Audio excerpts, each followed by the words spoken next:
just in lumbar spine, Si trabajamos solo en el lumbar, your symptoms are down los síntomas están en el lado de abajo. because in this position, the En esta SI joint posición, is closed. Sacroiliaco está It's cerrado. possible open just in inferior area. Solo está abierto la parte inferior, Okay. el lumbar. And when you need to, in this SI joint, you need to move up. Double movement, down and up SI joint.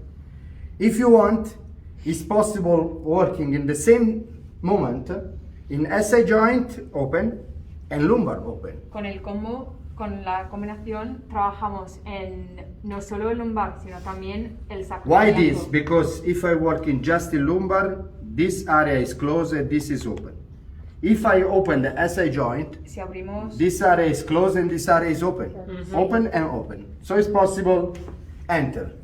It's in a different biomechanical movement.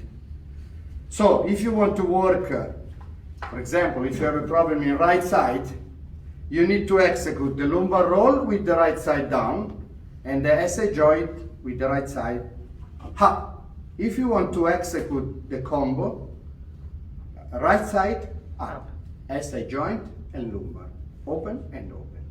Okay? It's a question of biomechanical movement.